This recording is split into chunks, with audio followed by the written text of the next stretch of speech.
नमस्कार दोस्तों, आज मैं पढ़ने वाला हूँ आपके अवचेतन मन की शक्ति का अध्याय 11। आपका अवचेतन मन सफलता में साझेदार है। सफलता का सच्चा आंतरिक अर्थ जीवन में सफल बनना है। इस धरती पर दीर्घकालीन शांति, खुशी और सुख पाने को सफलता की संज्ञा दी जा सकती है।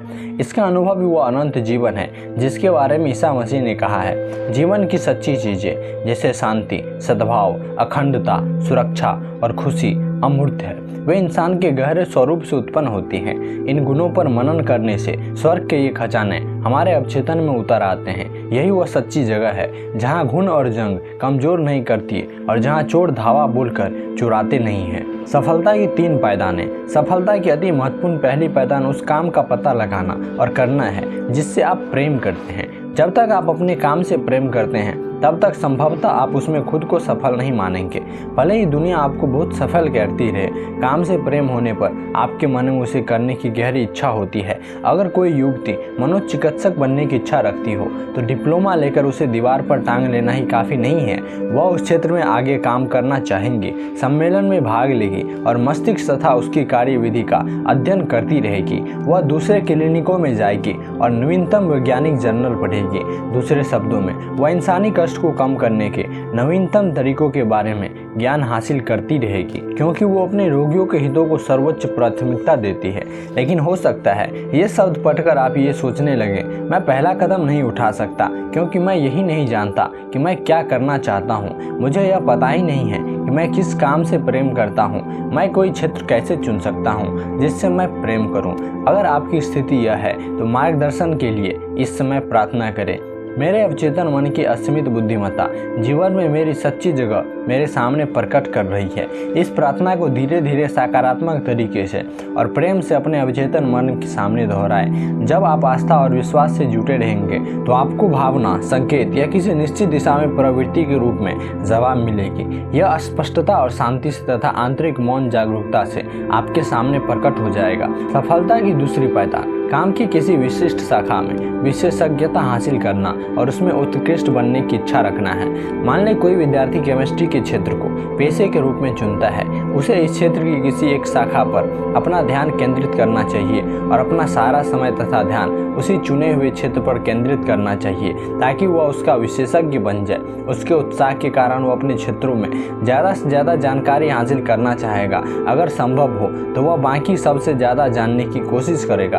उसे अपने काम में बहुत उत्साहपूर्ण दिलचस्पी लेना चाहिए और उसके मन में दुनिया की सेवा करने की इच्छा होनी चाहिए। जो सबसे महान है उसे सेवक बनना होगा। इस मानसिक नजरिया और उस व्यक्ति के नजरिया में बहुत बड़ा विरोधाभास है जो जैसे तैसे आजीविका कमाना चाहते हैं। जैसे तैसे आजीविका कमाना सच्ची सफलता नहीं है। लोगों के लक्ष्य ज़्यादा महान, उदात्त और परोपकारी होने चाहिए। उन्हें दूसरों की सेवा करनी चाहिए और अपनी रोटी पानी में बहानी चाहिए। तीसरा कदम सबसे महत्वपूर्ण है। आपको यह सुनिश्चित करना चाहिए कि आप जो करना चाहते हैं वह सिर्फ आपको ही सफल न बनाए। आपकी इच्छा स्वार्थपूर्ण नहीं होनी चाहिए। इससे मानवता को लाभ होना चाहिए, सर्किट पूरा होना चाहिए। दूसरे शब्दों में आपका उद्देश्य दुनिया की सेवा करना या लाभ पहुंचाना होना चाहिए। अगर आप सिर्फ अपने ही लाभ के लिए काम करते हैं तो आप इस अनिवार्य सर्किट को पूरा नहीं करते।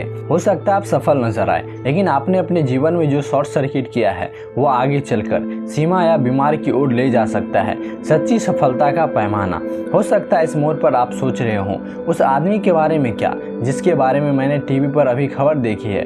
उसने तो धोखेबाजी करके शेयर बाजार में करोड़ों डॉलर कमाए हैं। उससे ज़्यादा सफल तो कोई नहीं लगता है और मुझे नहीं लगता कि वह मानवता को लाभ पहुंचाने की जरा भी परवाह करता होगा। इस तरह के मामले बहुत आम है, लेकिन हमें सावधानी से उसकी हकीकत समझनी होगी। हो सकता है कोई व्यक्ति कुछ समय के लिए सफल नजर आए, लेकिन धोखे से हासिल धन अक्सर पंख लगाकर उड़ जाते हैं। इसके अलावा जब हम किसी दूसरे को लूटते हैं तो हम खुद को लूटते हैं। जिस कमी और सीमा की मानसिकता से हमने व्यवहार किया है वह दूसरे तरीके से भी खुद को प्रकट करती है। जैसे हमारे शरीर, पारिवारिक जीवन और लोगों के साथ हमारे संबंधों में जो भी हम सोचते और महसूस करते हैं वही होता है। हम जिसमें विश्वास करते हैं वही होता है। धोखे से दौलत इकट्ठी करने वाले व्यक्ति को सफल नहीं माना जा सकता। मानसिक शांति के बिना कोई सफलता नहीं होती। किसी व्यक्ति की दौलत का क्या फायदा अगर वह रात को सो नहीं सकता है, बीमार है या उसमें अपराध बोध की ग्रंथि है। मैं एक बार लंदन में एक अपराधी से मिला जिसने मुझे अपने कुछ कारनामे बताए। उसने बहुत सारी दौलत इकट्ठी कर ली थी और वह लंदन के बाहरी इलाके में अपने मकान में विलासिता से रहता था। गर्मियों में वह फ्रांस के घर में विलासिता का जीवन गुजारता था, विलासिता से लेकिन आराम से नहीं। उसे हमेशा डर लगा रहता था कि स्कॉटलैंड गार्ड उसे कभी भी गिरफ्तार कर लेगा। उसे कई आंतरिक समस्या थी जो निश्चित रूप से उससे सततः डर और गहराई में जमी अपराध बोध की ग्रंथि से उत्पन्न हुई थी। वह जानता था कि उसने गलत काम किए हैं। अपराध के इस गहरे एहसास ने उसकी ओर बहुत सी मुश्किलों को आकर्षित किया। बाद में मैंने सुना कि उसने खुद को पुलिस के हवाले कर दिया और जेल की सजा काटी। जेल से छूटने के बाद उसने मनोवैज्ञानिक और आध्यात्मिक सलाह ली, जिससे उसका काया पलट हो गया। वह नौकरी करने लगा और कानून का पालन करने वाला ईमानदार नागरिक बन गया। उसे वह मिल गया जिसे करने से उसे प्रेम था। अब वह जीवन में पहली बार खुश था। सफल व्यक्ति अपने काम से प्रेम करता है और खुद को पूरी तरह व्यक्त करता है। सफलता सिर्फ दौलत इकट्ठी करना नहीं है, यह तो उसके ऊंचे आदर्शों पर निर्भर करती है। सफल व्यक्ति वह है जिसने गहन मनोवैज्ञानिक और आध्यात्मिक समझ हासिल कर ली है। आज के कई महान बिजनेसमैन सफलता के लिए अपने अवचेतन मन के सही उपयोग पर बल देते हैं। वे किसी आगामी प्रोजेक्ट को इस तरह देखते हैं जैसे वह पहले ही पूरा हो चुके हो। उसकी साकार तस्वीर देखने और अपनी प्रार्थना के परिणाम को महसूस करने के बाद उनका अवचेतन मन उस प्रोजेक्ट को पूरा कर देता है। अगर आप किसी लक्ष्य की स्पष्टता से कल्पना कर सके तो आपको आवश्यक चीजें मिल जाएंगी। ये चीजें आपको अवचेतन मन की चमत्कारी शक्ति द्वारा ऐसे तरीकों से मिलेगी जिनके बारे में आप कुछ नहीं जानते हैं। सफलता के 3 पायदानों पर विचार करते समय आपको अपने अवचेतन मन की रचनात्मक शक्तियों को कभी नहीं भूलना चाहिए। यही सफलता की किसी भी योजना के सारे कदमों के पीछे की शक्ति है। आपका विचार रचनात्मक है। विचार भावना के साथ मिलकर कल्पनावादी आस्था या विश्वास बन जाता है और तुम्हारे विश्वास के अनुरूप तुम्हें दिया जाएगा। जब आप समझ लेते हैं कि आपके भीतर एक प्रबल शक्ति है जो आपकी सारी इच्छाओं को साकार करने में सक्षम है, तो आपको आत्मविश्वास और शांति का एहसास मिलता है। आप चाहे जो काम करते हो, आपको अपने अवचेतन मन के नियम अवश्य सीखने चाहिए। जब आप जानते हैं कि अपने मन की शक्तियों का कैसे प्रयोग किया जाए, तब आप खुद को पूरी तरह अभिव्यक्त कर रहे हो और अपनी प्रतिभा से दूसरों को लाभ पहुंचा रहे हो, तो आप सच्ची सफलता के अचूक मार्ग पर हैं। अगर आप ईश्वर के काम या इसके किसी हिस्से से जुटे हैं तो ईश्वर आपके साथ है। ऐसे में कौन आपके खिलाफ टिक सकता है? धरती आसमान में ऐसी कोई शक्ति नहीं है जो आपको सफलता तक पहुंचने से रोक सके। खरीदने और बेचने में सफल कैसे बने? खरीदते या बेचते समय याद रखें कि आपका चेतन मन स्टार्टर है और आपका अवचेतन मन मोटर है। आप मोटर चालू करेंगे तभी यह काम शुरू कर पाएगी। आपका चेतन मन आपके अवचेतन की शक्ति को जगाता है। अपनी स्पष्ट इच्छा, विचार या छवि को अपने अवचेतन मन तक पहुंचाने का पहला कदम उसे शांत करना है। ध्यान को गतिहीन करना है, स्थिर होना है और शांत बनना है।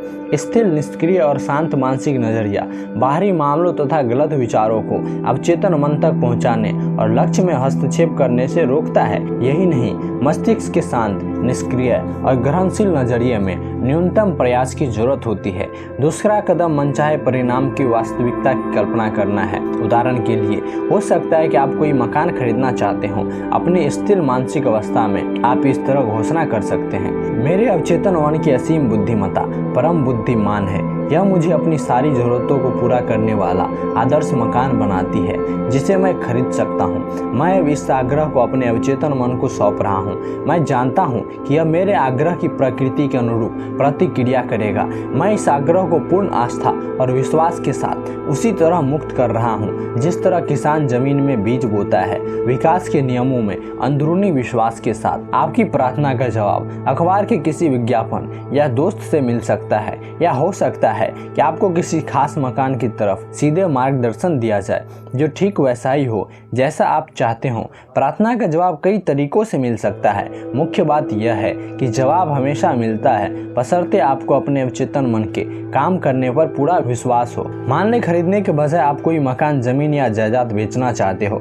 अवचेतन मन की असीमित बुद्धिमत्ता पर भरोसा करने की यही नीति आपको सटीक मार्गदर्शन देगी। लॉस एंजलिस में अपना मकान बेचते समय मैंने एक तकनीक का इस्तेमाल किया। जब मैंने यह तकनीक अपनी पहचान के कई रियल एस्टेट ब्रोकर को बताई तो वे भी इसका इस्तेमाल करने लगे। इससे उन्हें उल्लेखनीय परिणाम मिल रहे हैं। हमेशा याद रखें, आप जिसे खोज रहे हैं वह भी आपको खोज रहा है। कोई ना कोई हमेशा रहता है जो उसी मकान या जायदाद को खरीदना चाहता है जिसे आप बेचना चाहते हैं। अपने अवचेतन मन की शक्तियों का सही इस्तेमाल करके आप अपने मस्तिष्क से प्रतिस्पर्धा का सारा एहसास और खरीदने बेचने की सारी चिंता खत्म कर देते हैं। याद रखने लायक विचार, सफलता का मतलब सफल जीवन है। अगर आप शांति, खुश, सुखी हैं और आपका प्रिय काम कर रहे हैं तो आप सफल हैं। पता लगाएं कि आपको कौन सा काम प्रिय है, फिर उसे कर दे।